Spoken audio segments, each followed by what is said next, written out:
Papiamento or Papiamento is the most widely spoken language on the Caribbean ABC Islands, having official status in Aruba and Curaçao. The language is also recognized on Bonaire by the Dutch government. Papiamento is a language derived from African and Portuguese languages with some influences from American Indian languages, English, Dutch and Spanish. History. The precise historical origins of Papiamento have not been established. Its parent language is Iberian, but scholars dispute whether Papiamento is derived from Portuguese or from Spanish. A summary of the century-long debate on Papiamento's origins is provided in Jacob's Historical Constraints. Core vocabulary and grammatical features that Papiamento shares with Cape Verdean Creole suggest that the basic ingredients are Portuguese, and that other influences occurred at a later time. The name of the language itself comes from papia, papo or papa, a word present in Portuguese and colloquial Spanish. Compare with Papia Cristang, a Portuguese-based Creole of Malaysia and Singapore, and the Cape Verdean Creole word papia, or elsewhere in the Caribbean papia, to talk excessively, or to stutter. Spain claimed dominion over the islands in the 15th century, but made little use of them. Portuguese merchants had been trading extensively in the West Indies, and with the union with Castile, this trade extended to the Castilian West Indies, as the Spanish kings favored the free movement of people. In 1634, the Dutch West India Company took possession of the islands, deporting most of the small remaining Arawakan Spanish population to the continent, and turned them into the hub of the Dutch slave trade between Africa and the Caribbean. The first evidence of widespread use of Papiamento in Aruba can be seen through the Curaçao official documents in the early 18th century.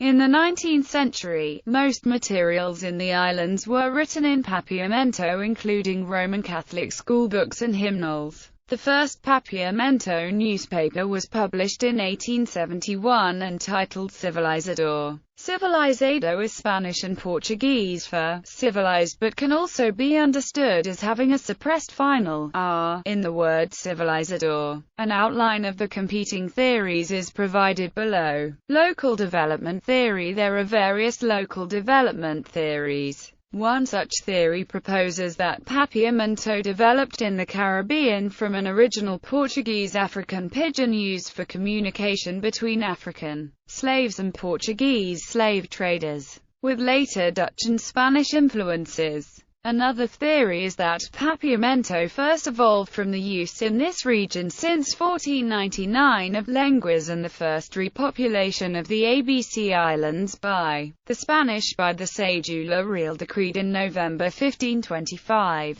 in which Juan Martínez de Ampues, factor of Hispaniola, had been granted the right to repopulate the depopulated islas and Ush Isles of Oroba, Islas de los Gigantes and Bonaire, Alonso de Caceres, and a young boy from Guanahani who was given the name Diego Colon. Subsequent expeditions followed the same pattern. In 1499, Alonso de Ojeda, Juan de la Cosa and Amerigo Vespucio took captives to serve as lenguas. Ojeda actually married his native interpreter and guide, Isabel. http://www.histal.umontreal.ca/pdfs/Latin% 20 tradition.pdf. The evolution of Papiamento continued under the Dutch colonization under the influence of the 16th century. Dutch, European, Native American and Portuguese, Native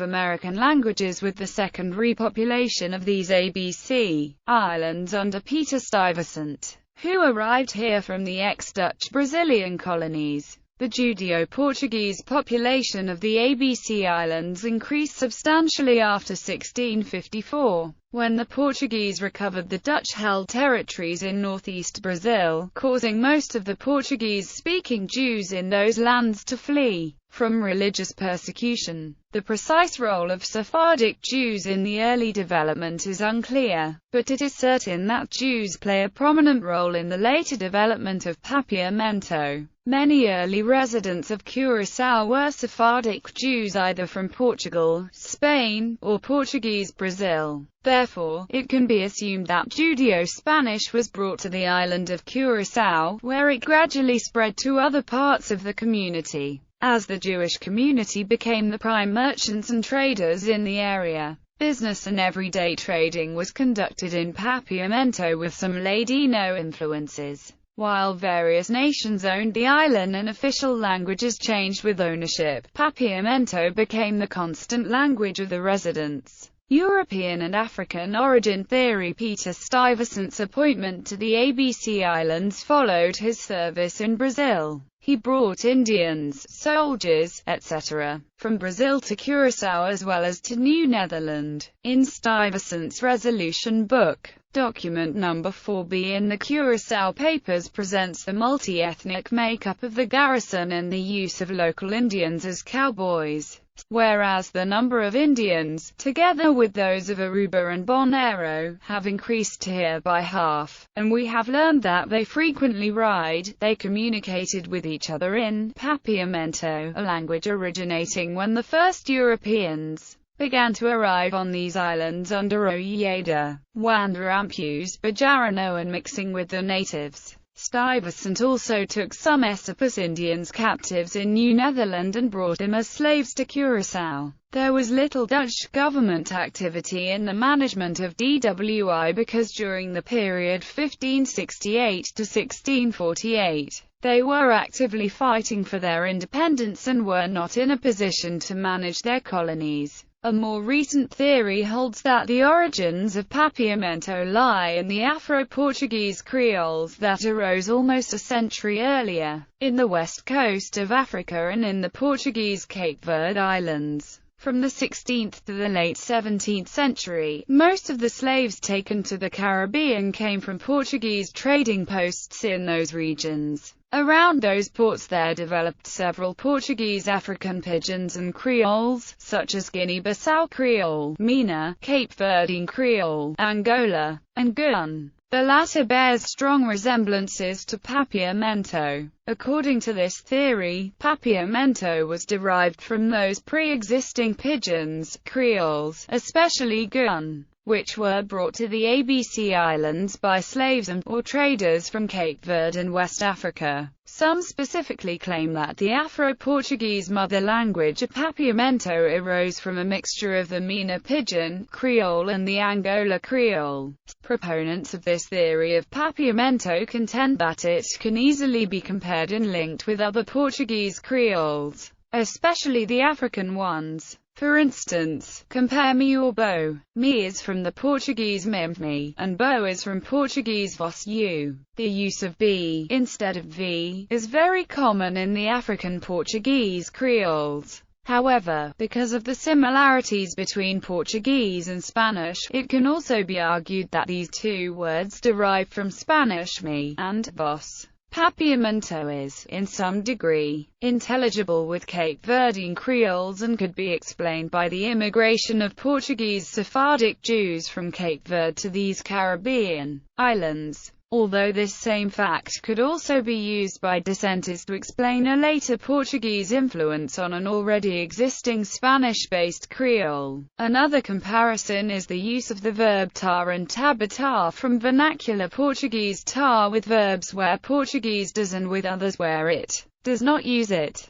Me tar plus verb or me tabatar plus verb, also the rule in the São Vicente Creole and other Barlavento Cape Verdean Creoles. These issues can also be seen in other Portuguese Creoles, but some are also found in colloquial Spanish. Linguistic and historical ties with Upper Guinea Portuguese Creole. Current research on the origins of Papiamento focuses specifically on the linguistic and historical relationships between Papiamento and Upper Guinea Portuguese Creole as spoken on the Santiago island of Cape Verde and in Guinea-Bissau and Casamance. Elaborating on comparisons done by Martinus and Quint, Jacobs defends the hypothesis that Papiamento is a relexified offshoot of an early Upper Guinea Portuguese Creole variety. transferred from Senegambia to Curaçao in the second half of the 17th century, a period in which the Dutch controlled the harbour of Gorée, just below the tip of the Cape Verde Peninsula. On Curaçao, this variety underwent internal changes as well as contact-induced changes at all levels of the grammar due to contact with Spanish and,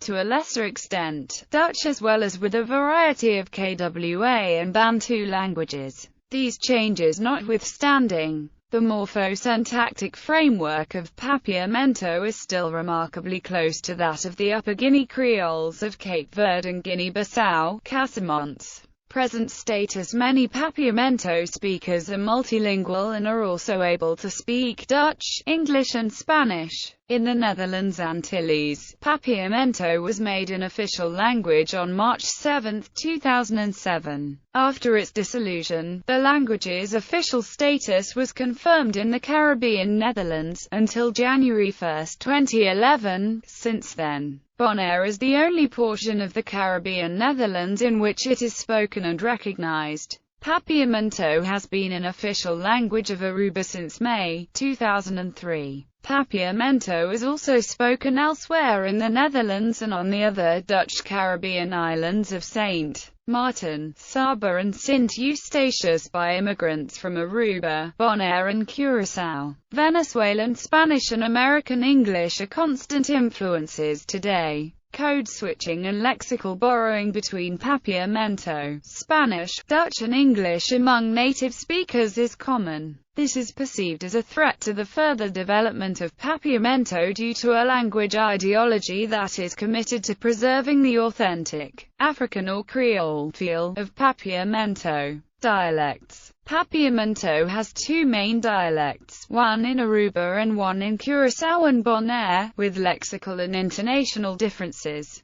There are also minor differences between Curaçao and Bonaire. Spoken Papiamento sounds much more like Spanish. The most apparent difference between the two dialects is given away in the name difference. Whereas Curaçao and Bonaire opted for a phonology-based spelling, Aruba uses an etymology-based spelling. Many words in Aruba end with O, while that same word ends with U, in Curaçao and Bonaire. And even on Curaçao, the use of the U ending is still more pronounced among the Sephardic Jewish population. Similarly, there is also a difference between the usage of K in Curaçao and Bonaire and C in Aruba. For example, phonology. Orthography. There are two orthographies, a more phonetic one in Curaçao and Bonaire, and an etymological spelling used in Aruba. Vowels and diphthongs. Most Papiamento vowels are based on Ibero-Romance vowels, but some are also based on Dutch vowels like e,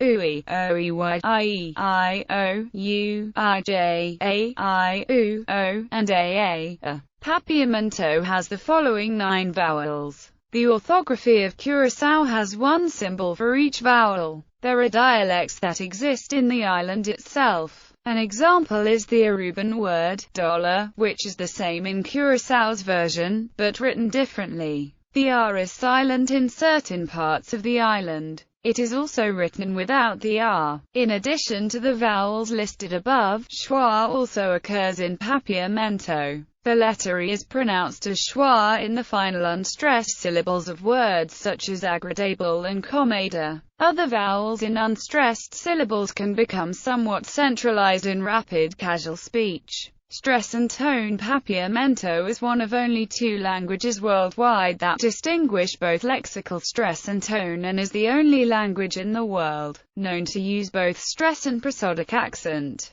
Polysyllabic words that end in vowels are stressed on the next to last syllable. Most words ending in consonants are stressed on the final syllable. There are exceptions. When a word deviates from these rules, the stressed vowel should be indicated by an acute accent mark. The accent marks are often omitted in casual writing. Papiamento words have distinct tone patterns. According to recent linguistic research, there are 2 classes of words: those that typically have rising pitch on the stressed syllable, and those that typically have falling pitch on the stressed syllable. The latter category includes most of the 2-syllable verbs in the language. Any given word's tone contours may change depending on discursive factors such as whether the sentence is affirmative, interrogative, or imperative. Altering tone in Papiamento can distinguish meaning and grammatical function. Compare noun para with verb para independently from tone. Stress can also be altered.